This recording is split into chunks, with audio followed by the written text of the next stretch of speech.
What is going on, everybody? Justin here, aka No Good Comics, and welcome back to the channel. I am going live, kind of an impromptu live stream here on my YouTube channel, just to talk a little bit about Tynion, who I had up as a thumbnail if you guys are watching this now or on the replay. But I don't know if you heard, but there's been some news announced, and I thought that I'd share a little bit about what I thought of the whole thing, and also give a few updates, because I see that there were a couple updates from James Tynion himself that have just come out in the past hour or two from his announcements earlier this morning. So I'm going to break that down just a little bit. I'm not going to be too long of a stream, and maybe I'll have a couple guests jump on with me here, but I just wanted to talk a little bit about it because it's really interesting. And if you guys don't know, there was news that was just recently released about James Tynion, who, the author of Department of Truth and Something's Killing the Children, and so many other great books that are out right now. The Nice House on the Lake. I mean, the guy's been killing it. And when I did one of my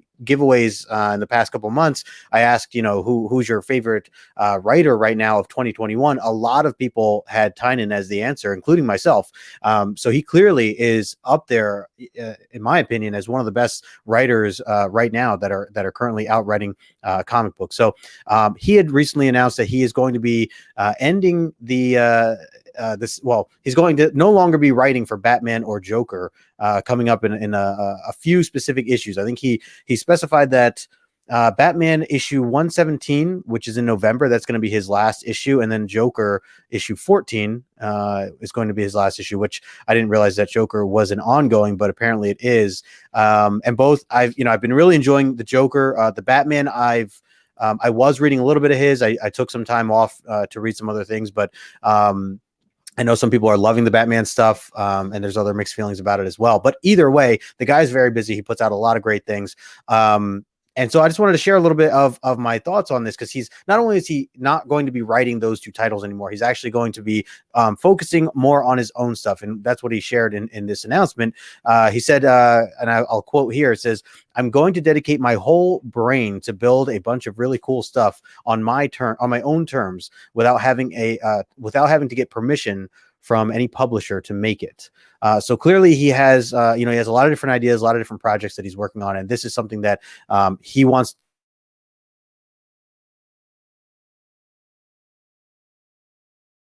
called Substack, which I was actually not very familiar with up until this morning when people started talking about it. I was reading a little bit more about really defining Substack, but it's kind of like a paid newsletter is what they're defining it as, where writers have the ability to engage with more of a one-on-one conversation with people who follow them, these paid subscriptions to their newsletter, in which they can put out their work, essentially. So I'm going to get into it, but I do want to say a quick hello to the chat to see some people hanging out here.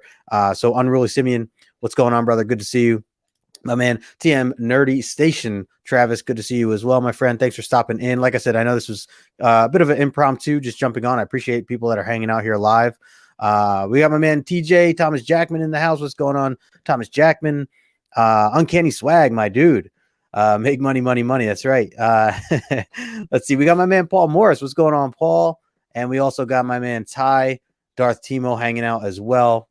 Station brother, appreciate you stopping in. And one of the things that really inspired me to other than the fact that this is news about Tynion, about a writer that I really enjoy, one of the things that really inspired me to kind of just jump on and share a little bit of my own opinions is that I saw my good friend PHABLE. He was actually live earlier today, along with a few other friends, Big Herminio and Nick, Comic Culture. They were streaming over on Instagram, and it's perfect timing because PHABLE here is hanging out in the back. So let me bring him in right now.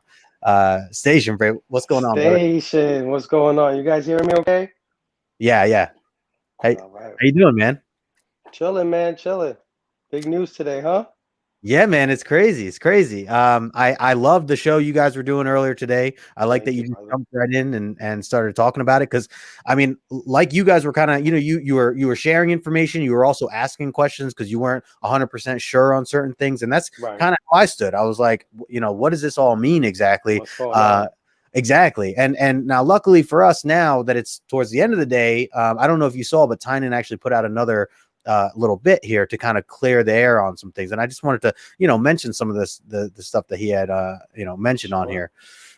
Before I get into his follow-up stuff, though, I did want to mention. So again, if anybody's like just hearing this for the first time, or you're just kind of still catching up as we go, so Tynion's essentially going to continue working on all the projects he's working on, other than just Batman and Joker, the two main ones that he's leaving. But he's still doing everything else. And the one thing I wanted to say about it, before we get into the extra details and stuff, is I personally fully support this for him. I mean, I think it's great what he's doing. I think that he's taking the leap, right? He's going after his dream, essentially, is how I took it. These are things he wants to do. He clearly cares deeply about this kind of stuff, and enough to turn down Batman. I mean, that in itself is a dream for most, for a lot of writers, especially ones that are just getting into the comic book hobby and were probably inspired by Batman, when they were kids, or, so on and so forth. So to know that this man is in a position where he could sign a contract to go another 3 years writing Batman, and instead he turned it down because he feels so strongly about his own stuff. I'm inspired by that. I mean, that's to me is, he's taking a leap. And here's the other thing. Nothing's guaranteed, right? I mean, he could flop.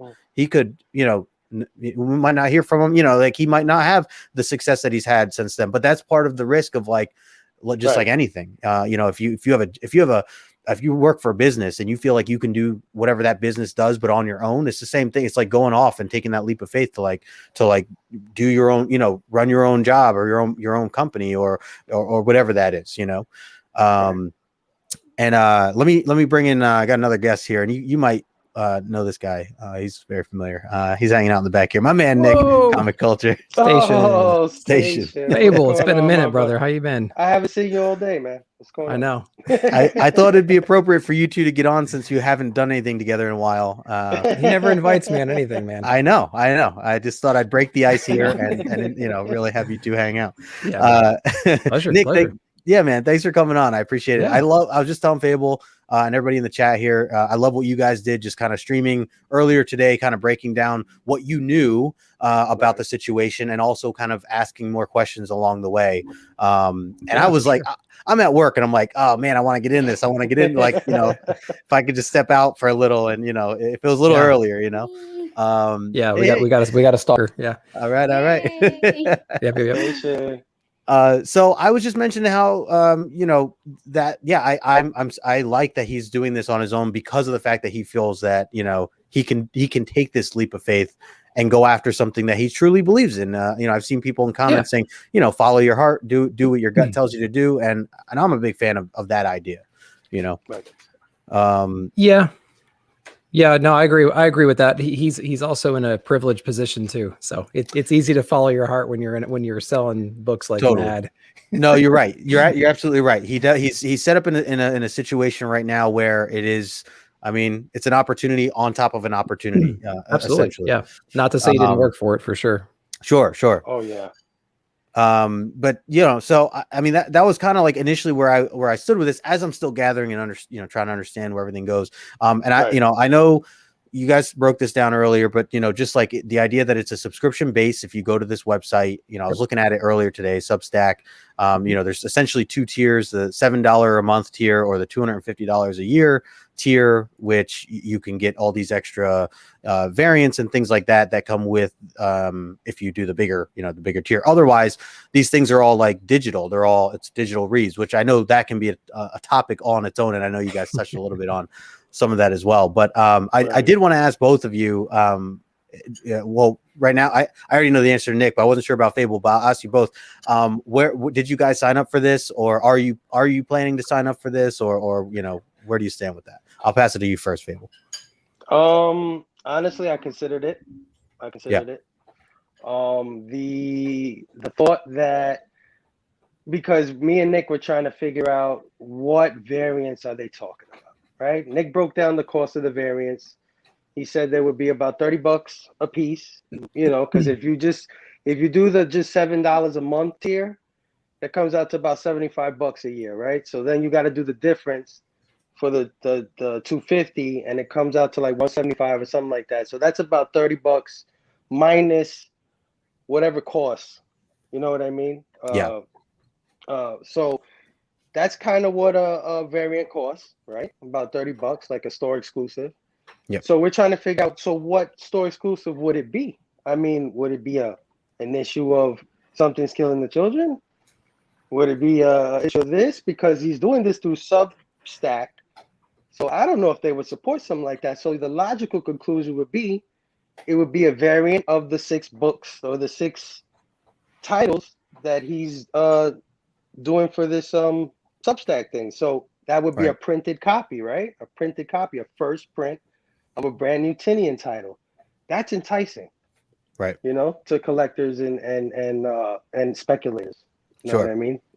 So I'm considering it. I'm considering it. And what if I threw in there that these stories end up becoming awesome from what you hear of, amazing stories? Is that gonna, I mean, will that also, you know, get you going a little bit, or is it really more about just having that physical copy? Well, I follow Tynion for the stories to begin with. You know what I mean? He's a writer that I enjoy. I love his Batman, and everything he's written, Something's Killing the Children, everything I've pretty much liked. So he's a guy that if he puts his name out there, I'm gonna read it. The only barrier for me is digital, right? I'm one of those old guys. I just can't get with it. You know what I mean? I love that it exists. I love that you guys love it, you know? And who knows? I could change my mind. My mind is always open. I'm not closed-minded to it, you know what I mean? But I love my physical media. I just love it. You know? So for me, if I do it, yeah, man, listen, it'll be probably for the variants, man. That kind of thing, it's enticing. You know what I mean? Yeah. No, for sure, for sure. And Nick, what about you? I'll pass it over to you. What are your thoughts? Are you signing up for this? And where do you stand? Yeah, I'm going to sign up for it. What tier? I'm not 100% on. I feel like we don't know a whole lot yet, and we should, to make a $250 decision. Yeah. I have a feeling that so Fable kind of broke it down. There's actually 3 tiers, right? There's the $7 a month, the $75 a year at a discount. And then there's $250 a year. The only difference between the $250 and the $75 is you get those exclusive covers, right? And so we don't know what they are. And so, yeah, we were speculating a little bit, like, is it going to be known, already existing titles, or is he going to leverage this platform to really sell his new stuff? I feel like that would be the smarter idea, right? But I feel like the news is a little early still, though. Like, I feel like they should have given us more things to make our decision off of, right? So the $250 range, if you're getting it, you have a lot of faith, and you have a lot of faith in him, and he's a good person to put your faith in, and that's perfectly fine. I think for the average collector, it's probably not going to be a tier they're going to touch. They might go into the $7 a month because, from my understanding, it's going to hit you right now. If you sign up for it now, it'll be charged now. It's not going to be charged whenever they give you the first issue. Yeah, so think about that. If you I can don't confirm know, it already hits you. Yes. Yeah, it does already hit you. There you go. So, and you didn't even know when the first book's coming out. So he's picking up 2 comics this week, maybe none. Yeah. 2 comics. I'm gonna sell 3 books this week. So I'm hoping that at least doing these shows will at least put the little bug in people's ear. It's like, okay, first it's going to hit you today if you sign up for it. You don't know when you're going to get it. You know you're going to get digital stuff. You know you're going to get physical stuff. You know you're going to get something signed from his personal vault or whatever, right? Yeah. You know all those things. So when you break it down, the difference between 75 and the 250 tier, if you take the difference between those 2 numbers and you just divide them out by how many exclusives you're going to get, that's how much you're paying per exclusive, right? So I think we did the math. It was like $30, something like that. And that's not too far off of what you would pay for like a store exclusive at wherever, you know, a premium store exclusive. So the price is not unreasonable. The problem is it's going to hit you now and you don't know what you're going to get. Right. So, I think that's what's kind of got me even more excited for it, is just kind of that mystery of taking that chance. It's a dopamine hit for sure. Yeah. And like you said, like if there is someone that you're backing or you're relying on, I feel pretty good knowing that it's someone like him, absolutely, like Tynion, for sure. No, all well said points. For me, I think, you know, I mean, the exclusives was just like the cream on top. Like I was going to sign up either way, the 75, you know, just to read or whatever. I'm very excited for it. The other thing too, I was going to say is for anybody who's like still kind of pumping the brakes or just trying to still get an understanding, as most of us are, I think throwing the $7 a month at it when the first one does kick off, just to see what the actual book is about, or the newsletter is about, and what you actually get. I know he does list a little bit of the details of what you'll get in the newsletter, but to really see what it looks like, I think it's worth throwing $7 at the first round, because it does say you can upgrade later if that's the case too. Totally. So I think that's fair as well. You know, I get, for me, I'm certainly, I'm a little bit more in the blind here, taking a leap of faith, but you know, I'm excited about it just in general. You know, everything that he's been doing here, I just absolutely love. I noticed that he puts this 24-hour thing on. I don't know if you guys saw within the language, so that, you know, you also get this other extra book of some sort and something signed, you know, as just a little extra bit to kind of entice you to get into it. So I was sold, you know, of course. So but listen, it's a safe bet. It's a safe bet. Right. And look, the other thing is, I'm not trying to, I mean, I'm not going to sell these books. They're just things I want to have. I wanted to be in on it on the ground floor kind of mentality is what I had going into this. So that's a big part of why I dove into it as well. I wanted to, well, first let me say a quick hello here to Michelle. Moonlit Comics is in the house. What's going on, Michelle? Hey. We also had Eric Rigsby in the house. What's going on? He said once Tynion is done, or Tynion is done with DC, he said he's taking Batman and Joker off his pull list. One thing to clarify with this, and this is just coming from his secondary, Nick, I don't know, did you see his secondary post that he posted a little later today? Okay, so that's what I wanted to kind of bring up in this conversation, is that he did clarify, and I like that he put this out there. It definitely gave us a little bit more answers. Classy. Yeah, one of the big questions was, are you quitting Nice House on the Lake, Something's Killing the Children, Wind, and the Department of Truth? And he said, no, I'm not. All the titles above are, you know, fully in gear, essentially, is what he's explaining, and that he has no plans on, if anything, he has big plans for all of those, including Nice House on the Lake, which is a DC book. And he was kind of clarifying that, you know, a lot of people in their titles have said, you know, he's leaving DC, but it's not that he's like leaving DC per se. He's just stopping these two particular series, Batman and Joker. He's not leaving any. He's not re-upping his contract, is what he's doing. Right. It's not the same as ripping up your current contract and throwing it out the window. People have to make that. People are making it more dramatic than I think they need to. He's not re-upping it. He's just going to continue his ongoing series in the time he was allotted, and then he's going to continue the Black Label stuff, which is not the same contract, probably. Right. Correct. Right. We got my man Eric Durant's in the house. Station, Eric. Good to see you, my friend. We also got JR in the house. What's going on, brother? And Albert. What up, Albert? Yes, huge news. So that one of the things I wanted to also mention here was, you know, as we talk about these subscriptions, and that they're essentially, as of right now, what we know is digital. What I wanted to bring up before was, if I understand, I totally understand if someone doesn't read digital, if you're just not into it, or Fable, what you were saying before, like, you know, you're used to reading, you know, your physical books, and everybody has their own vibe and how they want to do things. The one thing is, and why I threw kind of that extra bit at you earlier was, if this ends up being just a really great read, you know, regardless, for me personally, if I know that I'm going to enjoy it, if I read it and I'm enjoying, like I'm gonna go out of my way to read this thing, regardless of if it means it only comes in digital, if it only comes in audio formats, if it only comes in whatever, just because that's what I'm in it for. You know, I want to hear these stories, or read, or however you're, you know, retaining these stories. But you know, I think that at the end of the day, it's just like, if you're a big fan of Spider-Man, and Marvel said, like, hey, we're not going to do any more physical books of Spider-Man, like, would you just jump off it, or would you keep reading it because you just really enjoy that character? You know, I feel like to some degree, at least for me, I'm not going to let the idea of, oh, it's not on paper at all, that I'm not reading it, to just necessarily stop me from, you know, enjoying something that I know, especially if it's from a writer that I've really, you know, followed for a long time. Well, I was talking about with this thing, you know, this thing has certain implications, ramifications. This is more than just, I'm not writing Batman anymore. You know, this is more than just, oh, I got a book coming out on some digital platform. I mean, look at the deal that he was given. That's a precedent that has never been done before. A person to get a title run and then keep everything at the end, including publishing rights. You know, that I don't know anything ever like this before, you know?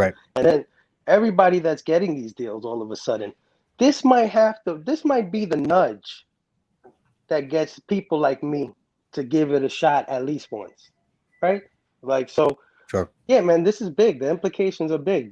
Might be what digital has been needing, or the push that they've been looking for over a decade, you know? Yeah. Nick on cue.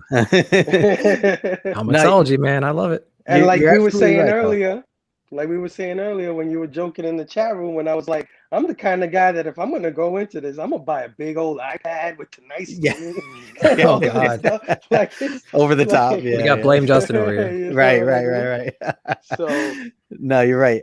this Absolutely. might be it. You never know. Well, and one of the things that he later clarifies as I was flipping through it before is that it mentioned if these books will eventually be, where did he say it? Will they be available in print? He said the short answer was yes. That they somehow eventually would, but the longer answer, he says that he, as of right now, has no like initial plan on any deals of where these, how he's going to get these printed or whatever the case may be. With that being said, and knowing just those short details of what I kind of just like blurbed of what, he has this whole paragraph. But I mean, at least that. I mean, I trust that he eventually, yes, wants to turn these into physical books somehow, even if that means that it may not be during that initial release. I know that for Substack, it does do something or has some offer where the writers is eventually, if it reaches a certain amount of, I don't know what it is, sales or views or whatever, however they measure by, that they can turn things into like trade paperbacks and things like that down the road.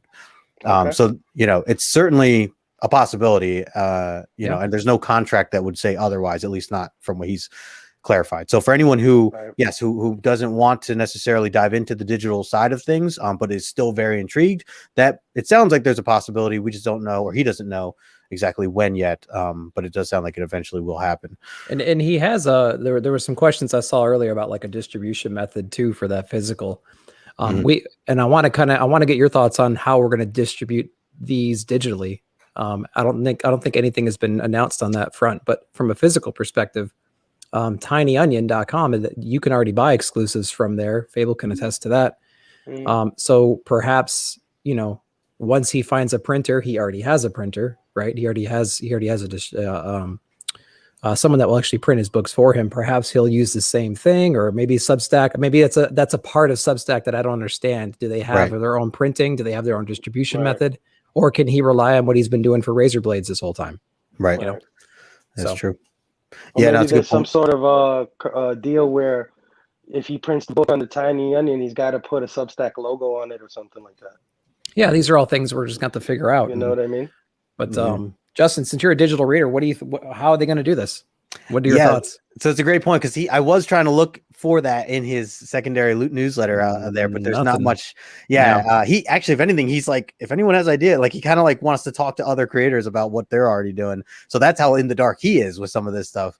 Like I love you mentioned before, Nick, Comicsology. I love that platform. I love how things lay out, that you have different options. If you want the panel to panel feature, you can use it. If you don't, you don't have to use that. You can just look at the page as a full. You could zoom in however you want. So I like that there's different options. I personally love that. I mean, I've talked about it before, but love the panel to panel. So between that and like what Marvel Unlimited has done, they're very similar. There's very small differences between the two on what they have. So I would just hope that they would give something similar to this eventually. From what we read and from what his second newsletter writes, it doesn't seem like any fanciness would come anytime soon. It seems like they're just going to be, he mentions like PDFs that are listed in the actual newsletter. So like you'll scroll and you'll just start to either see these PDFs, or it's going to be like a link that brings you to PDFs, one or the other. But either way, it's a shame.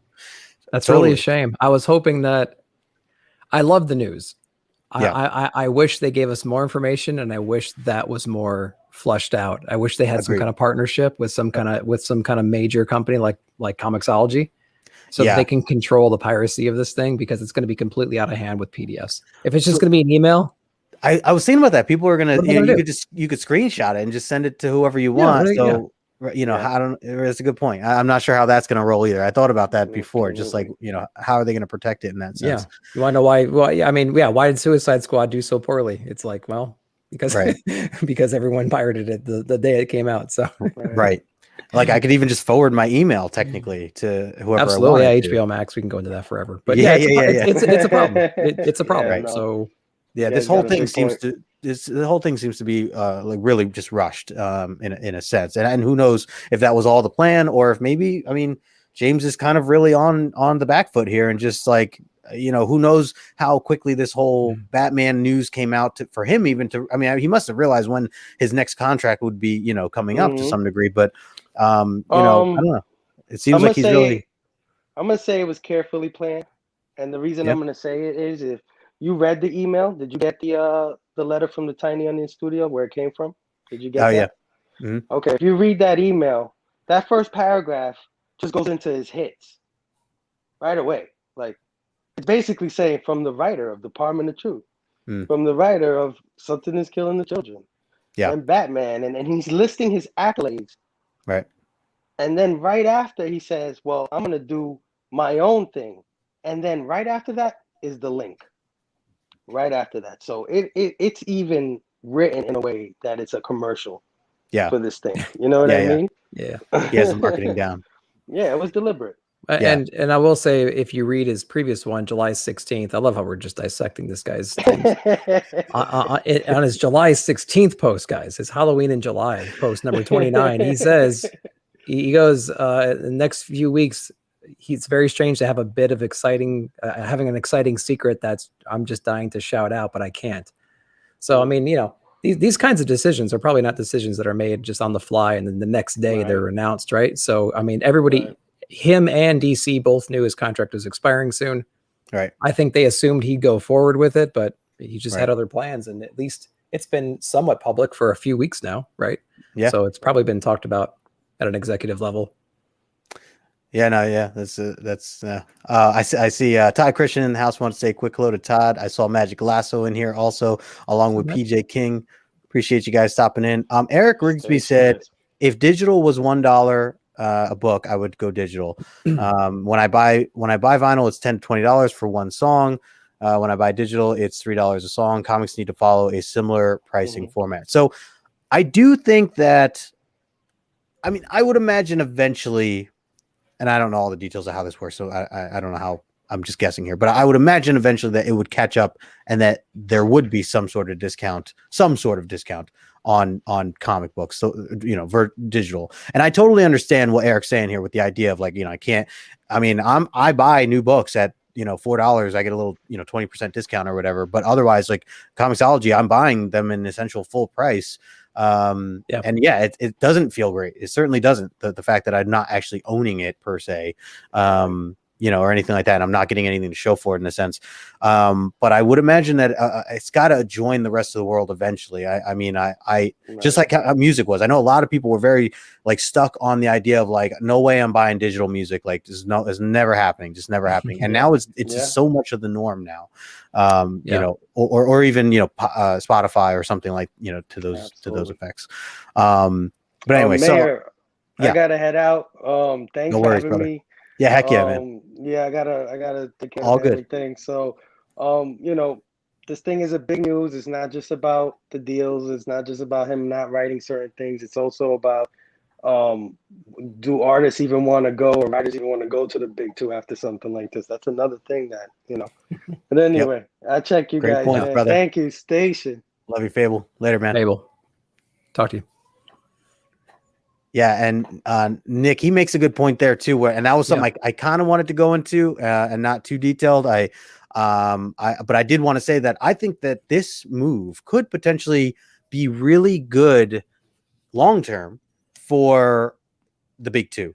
Seeing what has happened here, even just with today, knowing that now technically, as Fable just said, like any writer could do the same thing. They could just hop onto, you know, the Substack platform and leave altogether, or even if it's down the road, like sure, they get a new Batman writer. New Batman writer comes in for a year, they kill it, they do an awesome job, they're the next top tier thing, and then, you know, then who's to say they can't just jump onto the next, you know, Substack or do what Tynion just did. You know, I think that this is going to kind of give a wake up call to DC and Marvel to say, hey, we need to put in place some sort of like incentive or something to kind of keep these writers really not only like working for us, but wanting to be here and wanting to you know, grow here. you know? Yeah, no, that's a good point. I think, I don't know. I think I kind of made this observation on Fable show earlier. It's everyone's dying to write for big two. Whenever we have a small creator or someone who we are recognizing as a community, we're showcasing their books, we're showing their Kickstarters. One of the questions is always, what character would you write on the big two, right? And that's just a default question we have for those folks, because we know that they grew up in comic books and they probably have ideas for a Ghost Rider. Or they might have ideas for a Daredevil. They're never going to run out of writers, especially young, hungry writers, right? It's the writers who are accomplished and who have options who are a problem. And like you said, unless they start sweetening the pot and letting them do things, which they're never going to have complete creative control over Batman or Daredevil or Right. you know what I mean, or Superman. They're just not going to allow certain things. Donny Cates has got away with a lot of stuff, and it sounds like, based on that chat with Bueller the other day, that he's going to be pushing the envelope with Hulk too. So I feel like as long as they have shackles on really creative people who aren't tied down by the finances of things, they're going to go where their creative juices flow, right? So I mean, it makes sense. It makes sense for that to happen, but they're never going to run out of young, starving writers who are willing to, who want to take a chance and will have shackles. You know what I mean? True. So, very true. Yeah. Yeah. And it makes me think, like, what if and obviously this is all very early, very new, very fresh, but what if like what Tynion is setting, and not even just Tynion, I know there's other artists that have kind of made similar leaps. What if this one day becomes more of the norm, where big two are not so big two, or younger writers start to see that this is just a very doable thing. I understand that someone like Tynion has done a lot to get to where he is already, and he's gone through a lot of things thanks to the big two to get there. But just curious if it can ever get to that point.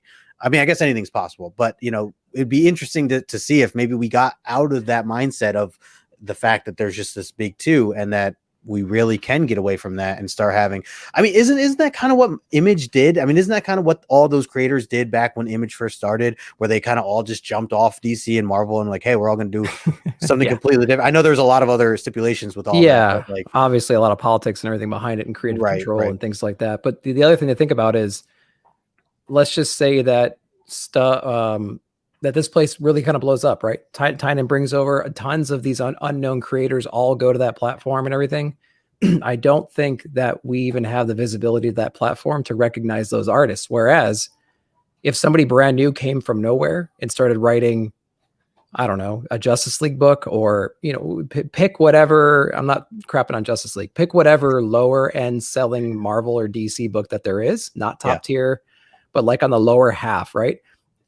A young starving artist that they find that has a little bit of talent can go on there and be recognized right overnight, right? True. Whereas if you have some online store that has a digital presence with questionable physical or unknown physical potential, it's going to be a lot harder to be recognized in that platform, because no eyes are on that platform right now. James Tynion's going over there, and a lot of us are going to follow him, and a lot of us are going to sign up because we know who he is. That doesn't mean that the unknown creators in that area are going to get a boost. It might.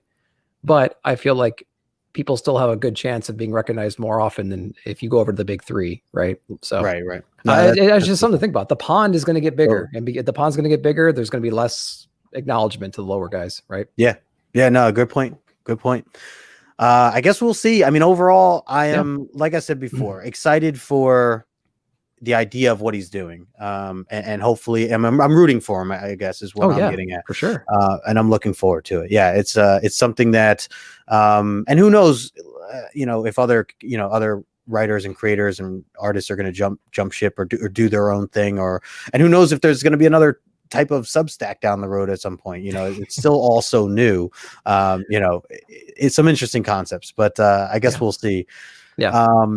I also wanted to acknowledge, I saw Big Herm in the house. What's going on, Herminio? I sent him the invite as well. I know I didn't realize he had some work, but appreciate you, brother, for hanging in here. I saw Brother Joe earlier, Station Brother Joe. Happy birthday, Bobby. Bobby's birthday. That's right. I messaged him earlier today. Matt Woods also hanging out with us here. Let me scroll down here. I saw a couple other people. Sorry, I know there was some comments in the mix here. Didn't get to everybody here, but I was having to kind of keep this a short stream here. But I saw Don here in the house. Dua pays the mortgage. Sure. Yeah. Once the mortgage Right. is paid, do you keep doing that, or do you do what you want to do? You know? Yeah. I think Yeah, that's right. I think that's the situation we're in. Totally. Nigel, Desired Comics, hanging out with us as well. Right. You know, appreciate everybody who's hanging out here. There's Bobby there. Happy birthday, Bobby. There's a Appreciate you. So again, everybody who's hanging out, we had 17, 18 people here. Appreciate everybody hanging with us. Yeah. Just wanted to kind of break this news and or not break this news, but talk about this news and get a little bit of my own, opinion out there, because I was so excited hearing you guys talk about it earlier today on Instagram. Oh yeah. And I really did want to jump in. If you guys, anybody in the chat here, if you're not following Fable and Nick, you certainly should. I'll make sure to have your stuff in the description below. Nick, dude, thank you so much for jumping on. I'm always trying to find ways for us to collaborate. So when this came up, I'm like, you know what? I'm sending him this invite, and hopefully he can come on. Yeah. Taking the time, man. Absolutely. Fable went live earlier. I'm like, oh, this is too big. I gotta throw my 2 cents in there. So yeah, Absolutely, when you messaged me, it was without question, man. Without question. I appreciate it, man. I really do. Yeah. And it's always a good time. I like what you're doing with all your platform and your YouTube channel and stuff. Appreciate it. Likewise. Yeah, man. Thank you. Keep doing that. We'll certainly have to collab some more. Everybody in the chat right now, thank you so much. If you're watching the replay right now, thanks for doing that. Take some time, smash the like button on your way out, subscribe to the channel, leave a comment in the comment section below. Let us know what you think of this whole news that have come out, and keep an eye out for more, because I'm sure Tynion will be releasing some more news along the way. So, we'll see if we jump into some more stuff. We'll go live here again at some point. But all right, guys, we'll wrap this up. Until next time, we'll talk to you guys later. Station.